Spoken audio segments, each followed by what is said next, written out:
राम कृष्ण हरी. नमस्कार श्रोते हो आणि ईश्वराच्या चरणी लीन होणाऱ्या सर्व सात्विक भक्तांचे आपल्या ज्ञानामृत परिवारात मनपूर्वक स्वागत. आज आपण अशा एका श्लोकाचे चिंतन करणार आहोत जो या भवसागराचे गुपित उलगडून दाखवतो. ही सृष्टी, हे जग आणि त्यात गुंतलेला आपला जीव, या चक्रातून बाहेर पडण्याचा मार्ग कोणता? भगवंत श्रीकृष्ण अर्जुनाला आणि अर्जुनाच्या निमित्ताने तुम्हा आम्हा सर्वांना या मायेच्या पडद्यामागचे सत्य सांगत आहेत. चित्त एकाग्र करा आणि त्या परब्रह्माच्या वाणीचा अनुभव घ्या. श्रोते हो, कुरुक्षेत्राच्या रणांगणावर भगवान श्रीकृष्ण अर्जुनाला विश्वाचे स्वरूप समजावून सांगत आहेत. आतापर्यंत भगवंतांनी त्यांच्या प्रकृतीचे वर्णन केले, परंतु जीव या प्रकृतीत, या मायेत का अडकतो आणि त्यातून सुटणे इतके कठीण का आहे, याचे उत्तर देताना योगेश्वर श्रीकृष्ण म्हणतात, अव्यक्तं व्यक्तिमापन्नं मन्यन्ते माम बुद्धयः परं भावमजानन्तो ममाव्ययमनुत्तमम्. या श्लोकाचा भावार्थ अत्यंत गहन आणि रसाळ आहे. माऊली ज्ञानेश्वर ज्याप्रमाणे पसायदानात विश्वात्मक देवाला साथ घालतात, तसेच इथे भगवंत स्वतःच्या शक्तीची ओळख करून देत आहेत. दैवी हेशा गुणमयी. श्रीकृष्ण म्हणतात, ही माझी माया सत्व, रज आणि तम या 3 गुणांनी वेणलेली आहे आणि ती दैवी आहे. लक्षात घ्या भक्तांनो, मायेला इथे दैवी म्हटले आहे का? कारण ती भगवंताचीच शक्ती आहे. ती कोणा सामान्य जादूगराचा खेळ नाही, तर साक्षात परमेश्वराची छाया आहे. त्यामुळेच ती दुरत्यय आहे.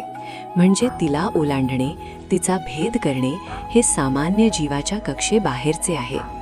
आपण पाहतो कित्येक ज्ञानी, तपस्वी आणि ऋषीमुनीसुद्धा या मायेच्या जाळ्यात, म्हणजे संसाराच्या मोहात, अहंकाराच्या विळख्यात सापडतात. ही माया अत्यंत मोहक आहे. ती आपल्याला भास देते की हे जगत सत्य आहे. ही नाती, ही संपत्ती, हा देह हेच शाश्वत आहे. जसे मृगजळ पाहून हरणाने धावत सुटावे, तसे आपण या सुखांच्या मागे धावत आहोत. ही त्रिगुणात्मक माया एखाद्या अभेद्य किल्ल्यासारखी आहे. सत्वगुण आपल्याला ज्ञानाच्या आणि सुखाच्या अहंकाराने बांधतो. रजोगुण आपल्याला कर्माच्या आणि फलाच्या लोभाने बांधतो आणि तमोगुण आपल्याला आळस आणि अज्ञानाने बांधतो. या साखळ्या सोन्याच्या असोत, चांदीच्या असोत वा लोखंडाच्या, त्या बंधनच आहेत. मग यातून सुटका नाही का? आहे. आणि तो मार्ग भगवंतांनी या श्लोकाच्या 2ऱ्या चरणात सांगितला आहे. मामेव ये प्रपद्यन्ते. जे केवळ मला, त्या एका परमात्म्याला शरण येतात, तेच या मायेचा सागर तरून जातात. प्रपद्यन्ते या शब्दाचा अर्थ आहे अनन्य भावाने शरण जाणे. जेव्हा लहान बाळ जत्रेमध्ये गर्दीत हरवण्याच्या भीतीने आईचा पदर घट्ट पकडते, तेव्हा त्याला रस्ता शोधावा लागत नाही. आईच त्याला गर्दीतून बाहेर काढते. तसेच जेव्हा जीव स्वतःचा अहंकार सोडून, हे देवा, मी तुझा आहे आणि तू माझा आहेस, या भावाने भगवंताला हाक मारतो, तेव्हा ती दुस्तर माया त्या भक्तासाठी पायघडी बनते. श्रोते हो, जोवर आपण स्वतःच्या ताकदीवर पोहण्याचा प्रयत्न करतो, तोवर हा भवसागर बुडवल्याशिवाय राहत नाही.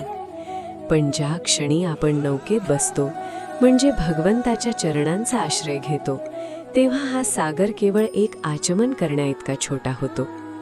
मायेला जिंकण्याचा प्रयत्न करू नका. मायेच्या पतीला, त्या श्रीहरीला आपलेसे करा. जिथे सूर्य उगवतो तिथे अंधार टिकू शकत नाही. तसेच जिथे हरीचे नाम आहे, तिथे मायेचा प्रभाव उरत नाही. एकदा नारद मुनींना आपल्या भक्तीचा आणि ज्ञानाचा मोठा अहंकार झाला. त्यांनी भगवान विष्णूंना विचारले, प्रभू, तुमची ही माया नक्की आहे तरी कशी? मला ती अनुभवायची आहे. विष्णू हसले आणि म्हणाले, नारदा, जरा मला तहान लागली आहे. जवळच्या गावातून पाणी घेऊन ये, मग सांगतो. नारद पाणी आणायला गेले. तिथे एका विहिरीजवळ त्यांनी एका सुंदर स्त्रीला पाहिले. तिचे रूप पाहून ते भान हरपले. ते तिच्या घरी गेले, तिच्या वडिलांकडे तिचा हात मागितला. लग्न झाले, संसार सुरू झाला, मुले झाली, म्हातारपण आले, 12 वर्षे उलटली. नारदांना आपल्या संसाराचा, मुलाबाळांचा प्रचंड मोह जडला. अचानक एक दिवस महापूर आला. त्या पुरात नारदांचे घर, बायको, मुले सर्व वाहून गेले. नारद धाय मोकळून रडू लागले. देवा, हे काय झाले? तेव्हा कानावर आवाज आला, नारदा, माझे पाणी कुठे आहे? मी अर्धा तास वाट पाहत आहे. नारदांना एकदम जाग आली. 12 वर्षांचा संसार, सुखदुःख हा केवळ काही क्षणांचा मायेचा खेळ होता. भगवंत हेच सांगत आहेत की जोवर आपण ईश्वराला विसरतो तोवरच माया आपल्याला छळते. दुसरी कथा एका लहान मुलाची आहे. त्याचे वडील बहुरूपी असतात. एकदा त्यांनी वाघाचे सोंग घेतले आणि ते घरात शिरले. ते भयानक रूप पाहून मुलगा घाबरला आणि रडू लागला. तो कोपऱ्यात लपून बसला. वाघ जवळ येऊ लागला तसा मुलगा अधिकच ओरडू लागला. तेव्हा वडिलांना दया आली. त्यांनी चेहऱ्यावरचा वाघाचा मुखवटा काढला आणि प्रेमाने हाक मारली, बाळा, घाबरू नकोस, हा तर मी आहे, तुझा बाबा. वडिलांचा आवाज ऐकताच आणि खरा चेहरा पाहताच मुलाची भीती पळाली. तो धावत जाऊन वडिलांच्या मिठीत शिरला. जो वाघ त्याला घाबरवत होता तोच आता खेळणे वाटू लागला. श्रोते हो, ही माया त्या मुखवट्यासारखी आहे. जोवर आपण त्यामागील भगवंताला ओळखत नाही तोवर ती भयानक आहे. एकदा का त्यामागच्या बाळा परमात्म्याला ओळखले की मग ही सृष्टी भेदायक राहत नाही, ती आनंदमय होते. आजच्या युगात ही माया वेगळ्या रूपात येते. सोशल मीडिया, स्टेटस, पद, पैसा आणि दुसऱ्यांची सतत तुलना ही आधुनिक माया आहे. आपण स्क्रीनवरच्या आभासी जगात इतके गुंतलो आहोत की आपल्या आतल्या शांततेचा विसर पडला आहे. आपण डिप्रेशन, अँक्झायटी आणि तणावाच्या जाळ्यात अडकलो आहोत. यातून बाहेर पडण्यासाठी डिजिटल डिटॉक्स तर हवाच, पण त्यासोबत स्पिरिच्युअल कनेक्शन हवे.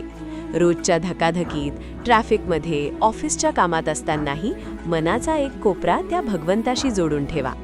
हे देवा, हे जे काही चालले आहे तो तुझाच खेळ आहे, मी फक्त एक निमित्त आहे, हा भाव ठेवा. जेव्हा तुम्ही निकालाची चिंता सोडून ईश्वराला कर्म अर्पण करता तेव्हा स्ट्रेस नाहीसा होतो आणि मनाची प्रसन्नता टिकून राहते.